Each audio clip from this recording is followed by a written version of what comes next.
Ayan na ang mga Medyo tinangali halaman. ka na, Ayan. Badid kalamansi.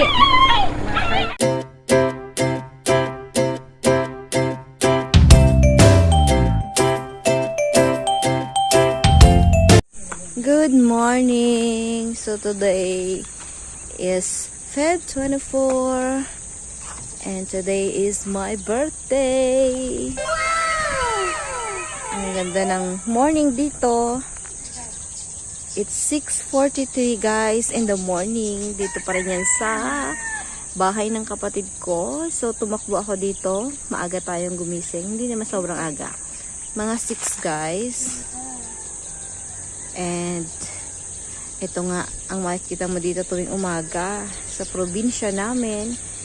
Ito yung place nila dito guys na malayo sa mga. Abangan namin ang live. Ito yung kapatid ko guys. Ayan yung kanyang aso.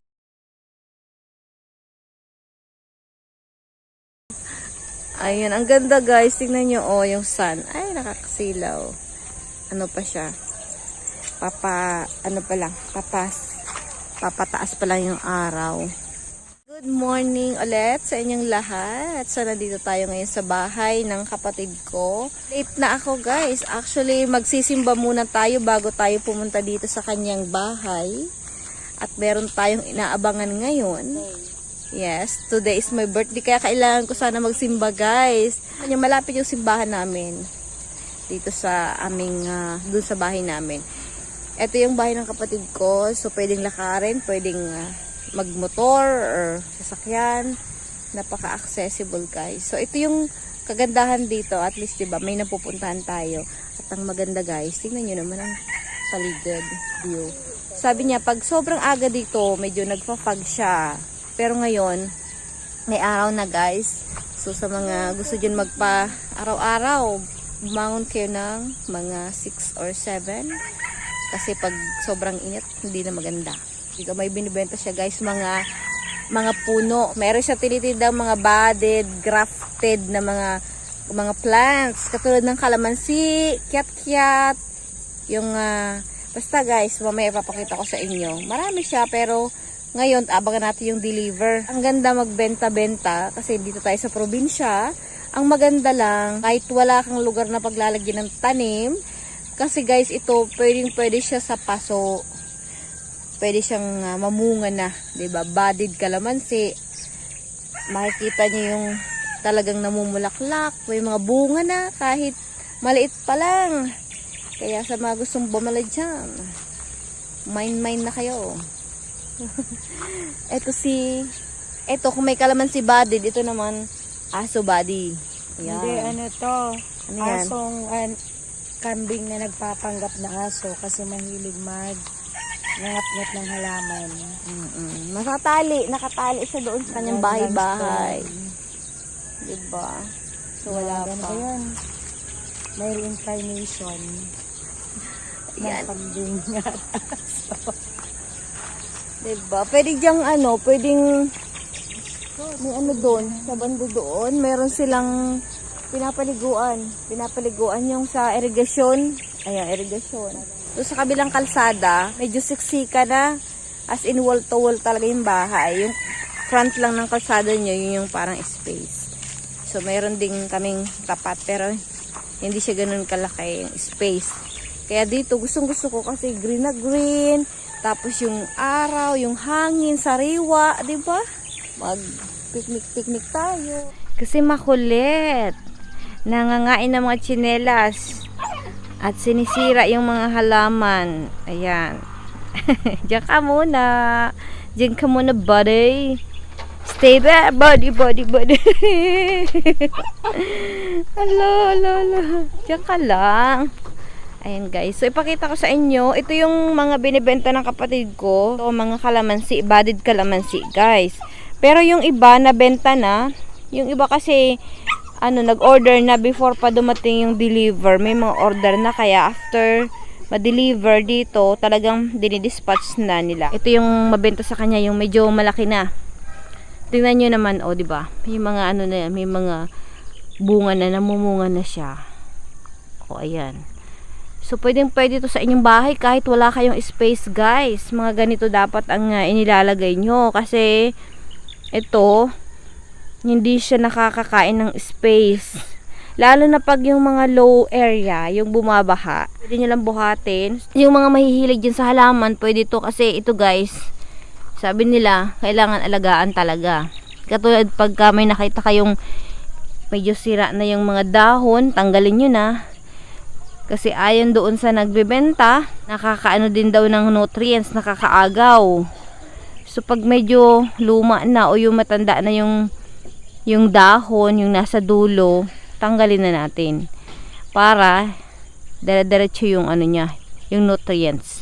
Gustong gusto ko kasi ito, alam mo yung kulay ng ano niya, leaves niya talagang mga green na green, nakaka-relax. Napaka-healthy tingnan sa mata at syempre nakakatanggal ng stress, guys. So papasok tayo, guys, sa bahay ng kapatid ko. Makikikape tayo. Kape-kape. So ayan, may mga halaman. Ito yung sinisira kasi ng aso, kaya tinalian muna nila yung aso. Ayan, kasi ayan, maghugas tayo ng, hindi maghugas, mag-sanitize tayo ng kamay. Okay, pasok tayo dito. Ito ang kanilang munting tahanan dito sa Bukirin. So ayan, makikita nyo rin dito yung view pag kayo ay tatanaw-tanaw, harap sa mata. Green na green pa rin yan.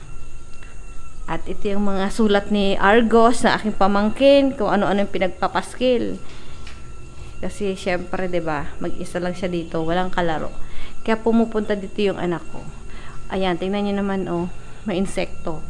Kasi, 'di ba, napapaligiran sila ng mga yung tawag dito, mga rice field.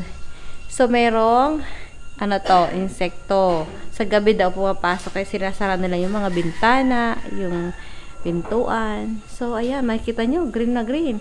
Ito yung gusto ko talaga na tirahan. Pag gising mo pa lang, umagang kay ganda.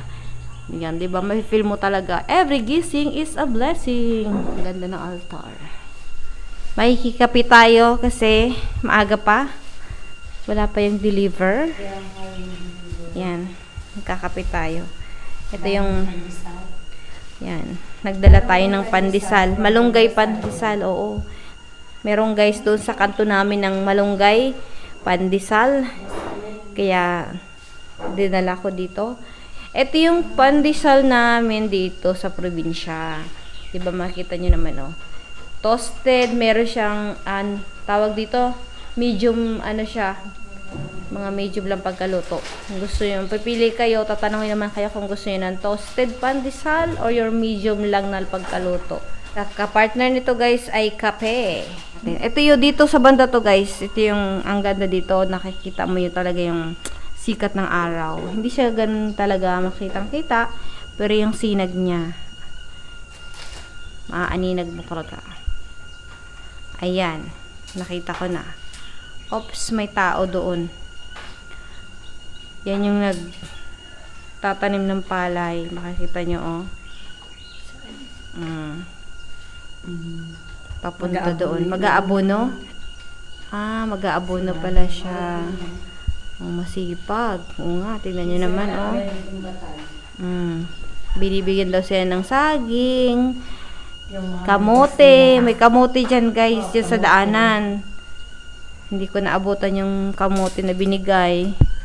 Andito tayo sa likod ng bahay ng kapatid ko. Ayan, mga seedlings. Transplant. Ano to, not? Anong to? Kangkong. Chinese kangkong? Oh, Chinese kangkong. Ang Chinese kangkong, hindi siya gumagapang. Wow, mali ako niyan dati. Inantay ko na gumapang. Yung pala, yun na yung pinaka... Payat ka ba yun? Payat lang yan. Sili. Ito. Haba yan. Siling haba, pang dinuguan. Tapos, ito daw mga eggshells. Yung mga puti-puti na yan. Akala nyo lang nasa beach, diba? Mga eggshells. Ano ba yung purpose ng eggshells na yan? Rich in calcium. Rich in calcium daw. Ay, ayan na, guys, yung magde-deliver. Ayan. Ng mga halaman. Good morning! Ayan na ang mga Medyo tinangali halaman. ka na, kuya. Ayan. Budded kalamansi.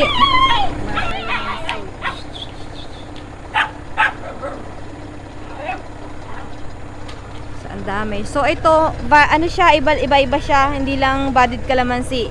Yung sa unahan, budded kalamansi yan, guys. Ayan.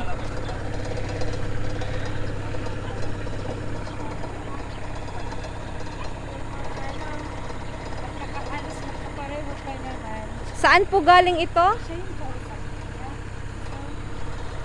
Good morning po. Ginubatan, Albay, good morning. Diyos marhay na aga sa mga Bicolano. Bicolana. So galing pa ng Ginubatan, Albay.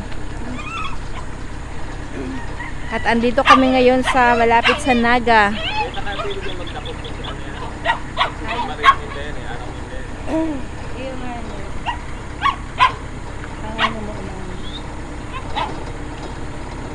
So ang laman nito, budded kalamansi, tsaka May avocado, Kiyat. kiat-kiat, tapos dwarf coconut. Oh, talisay. May talisay ba? Oh wow, may grafted talisay. Sige lang at magpapa-order pa tayo ng madami.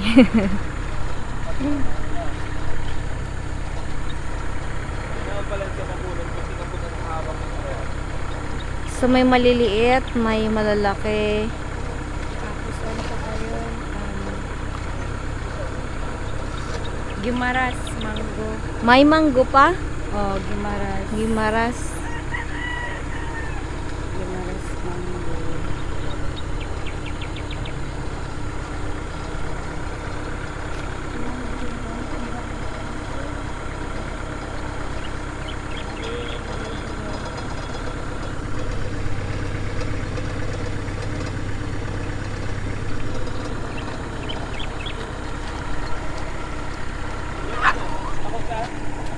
Takot.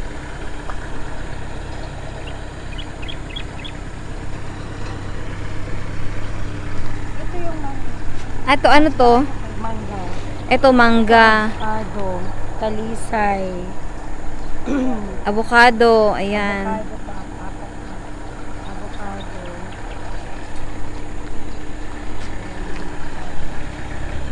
Tapos,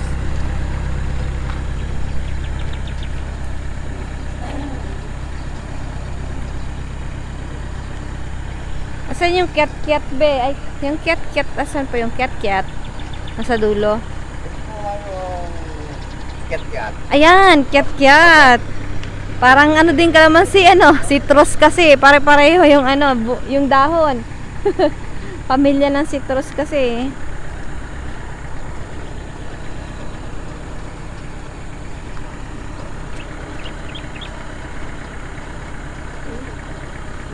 Kailangan pala, inaalagaan po ano.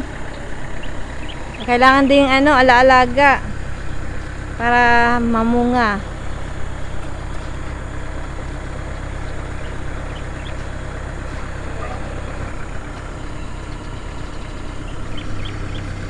Kailangan nasa ano po, open field kasi some loving.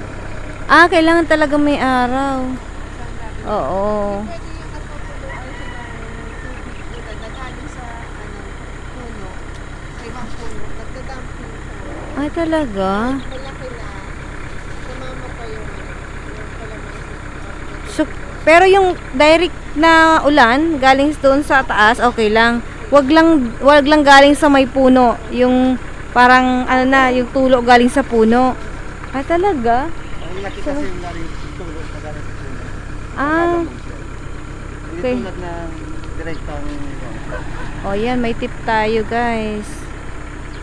Wag daw direct, ay wag daw galing sa puno yung tulo. hindi siya grab.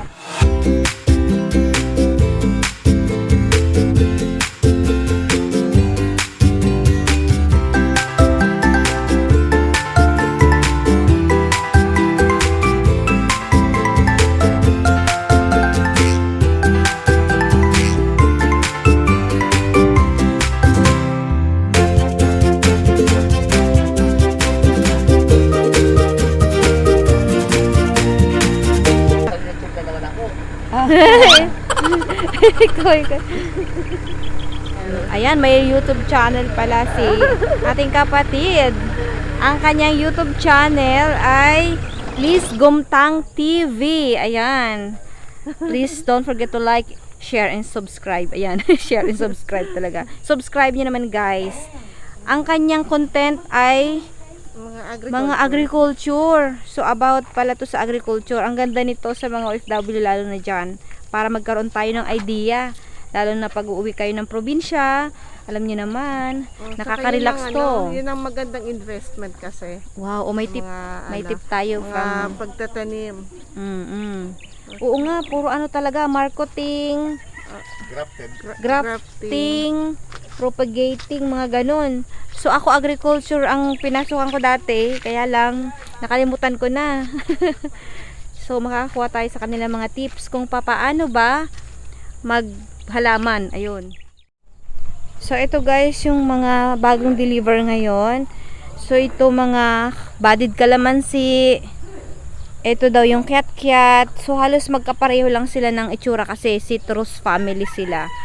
So ito yung kiat-kiat. So pag New Year, 'di ba? Halos karamihan ng binibili sa palengke ay kiat-kiat. So pagka meron na kayo nito guys, so hindi na kayo bibili sa palengke. At ito naman yung avocado. Ito, avocado. So hindi siya lalaki siguro ng sobrang laki. Lemon, yellow. Ah, lemon. Lime. Ah, so medyo Ang dahon. oo, iba pala yung dahon niya kasi tingnan niyo yung dahon niya parang pahaba siya. Yung lime. Citrus family din pero medyo magkaiba yung tsura ng dahon niya. Hindi siya glossy yung dahon katulad ng itong ng budded calamansi at saka yung kiat-kiat. At ito naman, ano to not? African talisay. African talisay. Magaling yan pag ano, napakaganda. African talisay. Maganda daw to guys. So kailangan lang talaga alagaan natin para talagang yung tubo maganda. Tapos ito naman yung ito. Ano yan? Yung Gimaras Mango. Ayan, Gimaras Mango. Pag sinabing Gimaras Mango, ano yung bunga niya? Malalaki ba? Oo, malalaki. Ah, malalaki yung ano. Pilipinas dati, yung mga number 1 na mango dito, export quality. Ah, parang high quality pala yung bunga ng Gimaras. Pang export, hindi lang pang lokal, 'di ba? At ito yung dwarf coconut. Dwarf coconut. Kung makikita nyo guys sa Google or sa mga YouTube, nakikita nyo yung kahit ano pa lang, ilang feet ba ang ano daw, namumunga na? Ano po, nag-start daw yan ng mga 3 to 4 Ayan. feet namumunga. Pero ano taon din kung tutuusin, 2 to 3 years din nag-start na yung bunga. 2-3 years namumunga na siya. Pag-aalaga, maganda talaga yung naibibigay niya yung mga nutrients na kailangan. Alagaan lang natin. So 2 to 3 years mamumunga na siya, pero sabi ng iba yung mga nakausap natin, talagang pag namunga siya, hitik naman. Yung parang talagang start na mamunga siya, ang grabe yung sobrang baba. Tapos ang bunga niya, grabe yung ano niya, talagang madami. So usually daw 10 years to 15 years yung pagbunga niya. Tapos lifespan. Hindi naman siya totally namamatay, kaya lang yung bunga hihinto na. After 10 or 15 years, so hinguto na yung bunga niya, pero hindi pa naman namamatay yung body ng coconut. Ito yung mabenta kasi yung budded calamansi, kaya medyo marami yung order nila. Ayan. So ito merong ano to? Baka ano to, sampalok. Ayan. May sampalok din pala sila. Baka nga meron din santol. Puro maasim pala to. Mahogan na yung iba sa loob. Mahogany. Parang walang ganun. Ano yun? Yung malalaking dahon. Ah, Baka santol. kala ko nag-order si Agamorid Guava. Ay, guava yun? Ay, yung pula, yung kulay pula yan ng red guava. Ay, ito. Oo nga, ito. Kala ko. Ito, guava ba ito? Ito? Oo, yung kulay pula ang dahon. Oo. Ah, si Pai dito, naghahanap niyan kagabi. Baka mag-order yan. Red guava. Ito ang red guava, guys. Ayan o. Red guava to. Wow.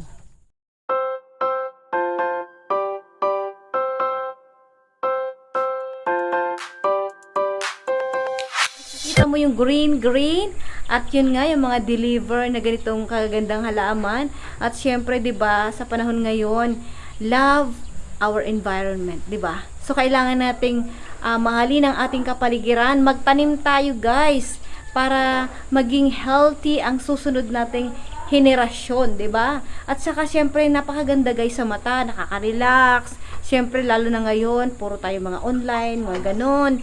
So, ito yung kagandahan dito. So, pag nandito tayo sa probinsya, ganito yung gawin natin. Magtanim tayo kasi sayang yung lupa at sayang yung space. At nakakatulong pa tayo sa environment. At syempre, pagkain din, guys, di ba? Kaumpisa pa lang ng kapatid ko, magnegosyo sila ng ganito. Nagbebenta sila. So, ito kasi, maganda dito, yung place nila, may mga space talaga. So, pwede sila ma-experiment kahit yung mga tawag dito pampataba o kahit anong mga tanim, di ba? So, thank you so much, guys, sa pagsama nyo sa aking vlog ngayong aking kaarawan, di ba? So, ayan, kita-kits ulit tayo, guys, sa susunod nating mga vlogs at videos. Dito yan sa aming probinsya, dito lang sa Bicol. At syempre pa, marami pa tayong i-feature dito. At syempre, abangan nyo ulit ang aking mga susunod na vlog. Thank you so much, guys. Don't forget to like, share, and subscribe, and hit the notification bell for you to be notified on my next video. Thank you so much, guys. God bless everyone. Keep safe and keep the faith. See you!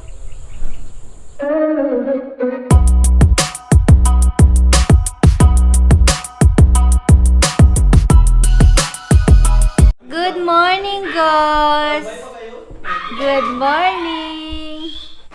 Kamusta ang gising mo? Kumakain ng pandesal. Gusto mo ng kape? Ay, shy.